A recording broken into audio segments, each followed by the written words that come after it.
Estimado Guillermo, ¿cómo estás? Qué gusto tenerte en el programa. ¿Qué tal? Muy buenas tardes, Diego, Alex, Augusto. Me da un gusto saludarlos. ¿Cómo están? Bienvenido. Bien, pues Igualmente, aquí Diego. acostumbrándonos nosotros sí tenemos nuevo horario, ¿no? Como es que Sí, presumen que nomás movieron una hora, no, nosotros en seis. qué maravilla. Como dicen, horario mundialista. Y Horario aquí mundialista. estamos, iniciando semana Oye, en este horario. no, y qué gusto, Guillermo, y a propósito, acabas de publicar un libro, La Revolución de la Clase Media. ¿A qué se refieren con esta revolución de la clase media? ¿Qué Rebelión. es lo que ven? Rebelión, perdón. ¿Qué es lo que ustedes ven La en la rebelión, clase así. media que antes no pasaba? Mira, yo creo que la clase media en distintos momentos, no solamente en México, en todo el mundo, ha tenido un rol muy relevante en el ámbito académico, en el ámbito social, en el ámbito político, y creemos que México no ha sido la excepción. El libro refiere varios ejemplos que van más allá incluso de coyunturas políticas. Por ejemplo, en los sismos del 85 en México, que además lamentablemente se han venido repitiendo estos episodios, la clase media o las clases medias, que es más preciso decirlo así lo refieren grandes académicos que han tratado el tema, por ejemplo Rubio o de la Calle, cuando escriben este libro de Clase Mediero, hablan de las clases medias mexicanas que no solamente ubicando un contexto económico, no solamente es un tema de renta, de percepción salarial, sino sobre todo de actitud y participación. Entonces refería que en el caso de los sismos del 85 fue la clase media la que rebasó, por así decirlo, un gobierno. En aquel entonces estaba al frente el presidente Miguel de la Madrid, pasmado, sin saber qué hacer, y hubo una respuesta de universidades, de empresarios, de instituciones, la Cruz Roja, articulándose, haciendo cosas, en fin. Entonces el libro, aunque es cierto que parte de una reflexión política, porque tomamos, Diego, como referencia, Augusto, Alex, las elecciones federales del pasado, de junio del 21, en donde en algunos lugares, particularmente en la Ciudad de México, fue muy llamativo el despertar ciudadano de sectores de esa clase media que tradicionalmente se abstenían, no participaban, estaban adormecidos. En el caso, por ejemplo, de Jalisco también, si hablamos particularmente de la elección política, la elección en Zapopan, hubo un despertar interesante de la clase media, Pe- quizá más como miedo a un sector político, pero despertó de forma importante. Claro, pero ¿qué entendemos por clases medias? Es decir, ¿dónde ubicamos a las clases medias y en contraposición a qué? A lo popular, ahora sí que a los grandes empresarios. Porque todo el mundo, la mayoría, se ubica en la clase media, salvo de los que están realmente en extrema pobreza. La gente tiende a ubicarse en la clase media, autopercibirse como clase media. Es correcto, por eso es muy importante hablar de clases medias, pero yo te diría que hay algunos rasgos específicos. Primero, efectivamente, es un sector, y me incluyo en este, como muchos de nosotros me parece a mí, no tenemos la vida resuelta. Esta clase media, hay personas trabajando por su cuenta, personas colaborando en alguna empresa, colaborando en el gobierno. Comúnmente las clases medias, muchas cosas las resolvemos a través de financiamiento o de crédito. Sí somos una clase, esta que trata el presidente con desprecio cuando habla de los aspiracionistas, efectivamente es un sector que tiene ganas de superarse. Esto se ve muy claramente, por ejemplo, en los académicos. Yo diría, hay académicos, hay pequeños empresarios, hay madres y padres de familia, profesores universitarios, personas que llevan a cabo una actividad muy diversa y que en realidad apuestan por su futuro. Yo te diría, Diego, que respondiendo a tu pregunta, hay un sector con preparación académica importante, aunque no necesariamente, pero es un sector que se implica, que lee, que participa, que consume periódicos, y si te fijas, este es un mosaico muy amplio. Por tanto, es difícil situarlo estrictamente en un tema de percepción salarial.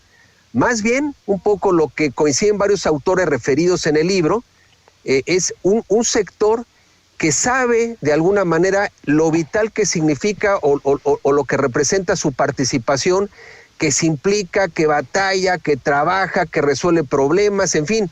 Y justamente ese sector es al que le queremos hablar en este libro. Debo decir que no es un libro de naturaleza académica, hay mucho escrito sobre las clases medias, tampoco es un libro estrictamente de análisis político, sino más bien el libro La rebelión de la clase media brinda pautas o busca brindar pautas a los ciudadanos de este sector o de estos sectores que quieren hacer algo por México, políticamente hablando, participar, y de alguna manera quieren pasar de enviar memes, de quejarse de las pláticas de café. Hay mucha gente, quizá les ha pasado, en conversaciones de café, tomándose una cerveza, en agrupaciones distintas, en asociaciones de colonos, que dicen, ¿qué podemos hacer? Y aun cuando hay ganas de participar, no tienen exactamente mucha claridad de cómo hacerlo. Y es un poco el espíritu de este libro, pautas para vertebrar, para articular, para tener un activismo ciudadano más eficaz. No solamente bastan las ganas, sino hay que trabajar con más norte, con más ruta, cada quien en la actividad que esté haciendo, con su manera de pensar, con sus creencias, convicciones, valores, etcétera. El libro es un libro en ese sentido, pues bastante plural, me parece a mí. Perfecto. Guillermo, adelante, ¿qué tal? Buenas tardes. Gracias por estar con nosotros. ¿Qué tal? La rebelión de la clase media, y el cintillo dice el manual para salvar a México, y uno de sus capítulos trata de exigir un candidato único en la oposición, sí, una pluralidad que compone a la clase media, pero a final de cuentas proponen un camino. ¿Qué peligro ves tú en esta polarización? Ya Diego tocaba en su editorial una reunión de la ultraderecha y decíamos, bueno, mientras estamos muy ocupados viendo cómo pierde Morena, quizá un tercero en discordia que no nos convenga ni a nadie se cuele con tal de que el otro no gane. ¿Crees que estamos en ese grado de polarización? ¿Por qué pensar únicamente que esta clase media se debe unir para combatir a Morena? Mira, a mí me parece que efectivamente estamos en un país muy polarizado. Esto es una realidad. Hay un país, y esto sobre todo provocado por el presidente López Obrador. Hace rato escuchaba con atención lo que referían de la marcha del 13 de noviembre y la marcha que viene convocada y promovida por el gobierno, con todo, una marcha, digamos, de Estado, por así decirlo. Es cierto que es un país polarizado, pero en términos políticos, de viabilidad política, con independencia de que cada quien puede votar, no votar o trabajar por el proyecto político que estime conveniente, es una realidad, me parece a mí, y así está sostenido en el libro, que en realidad una alternancia política en México con miras a tener un cambio de rumbo, y me refiero, hoy hay un populismo autoritario encarnado en Morena, podría haber otros populismos que provengan de otros partidos políticos, pero una alternancia saludable en México me parece a mí que pasaría por una elección que fuera plebiscitaria entre una alternativa a favor o en contra de la 4T. Y no es tanto una lógica aritmética en los votos, sino un tema de percepción, como pasó en su día en Chile, cuando hubo aquel plebiscito contra Pinochet, del sí contra el no. Es cierto que la sociedad se polarizó, pero efectivamente hubo un bloque de muchas personas que no querían la dictadura de Pinochet, dejaron de lado diferencias importantes y había un punto en común que era no querer en ese momento histórico a la dictadura. Me parece que guardadas las diferencias y en un contexto distinto, es cierto, y es uno de los planteamientos, uno de los capítulos del libro, no el único, que la sociedad organizada, puntualmente en la clase media, porque es una sociedad participativa o suele serlo, hoy está despertando, sería un camino, me parece, Memo, importante para avanzar, ¿no? Hola Memo, ¿cómo estás? Alejandro Sierra, gusto, encantado de tenerte por acá. Alex, gusto saludarte, buena tarde. Igualmente, Memo. A ver, ciertamente estamos viendo un presidente y un movimiento dictatorial muy poderoso, que se llama Morena, y que tiene cooptado al ejército, que tiene cooptado al crimen organizado, que tiene una potencia brutal a través de los programas sociales, que tiene una muy buena percepción porque se ha convertido en el vengador contra la clase media y contra los ricos, y tenemos una oposición totalmente desarticulada, que a estas fechas no tiene ni un candidato más o menos decente para presentar, y atemorizada. ¿Sí crees que la rebelión de la clase media o el despertar de la clase media nos dé para movilizar a 22 millones de personas que necesitamos para empatar a este personaje y ganarle? ¿Se nos fue? ¿Se nos fue, Guillermo? Parece que sí, parece que ya no.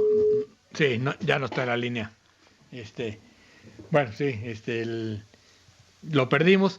Sí, y bueno, el libro, La rebelión de la clase media, que es un tema sin duda interesante, ¿no?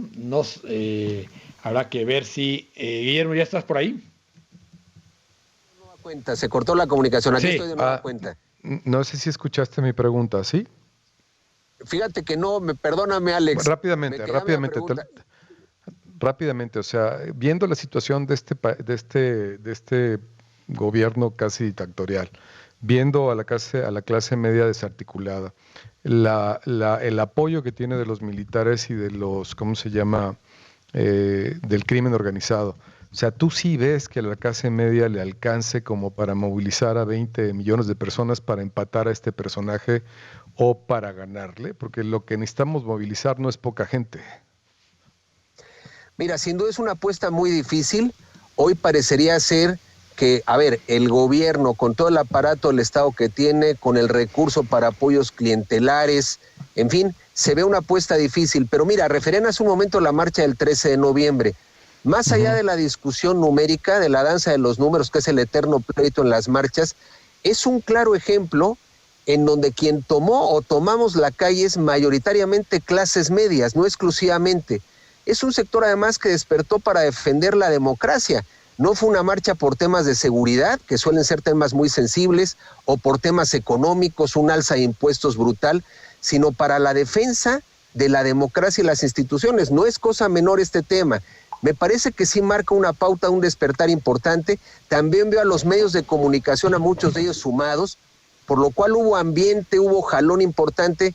Yo con esto, Alex, no digo que el tema sea sencillo, pero me parece que sí se marca un antes y un después de una sociedad más implicada, más participativa. Creo que es una especie de introducción importante a lo que veremos con más articulación y más participación para los próximos meses. Guillermo, ¿dónde conseguimos el libro?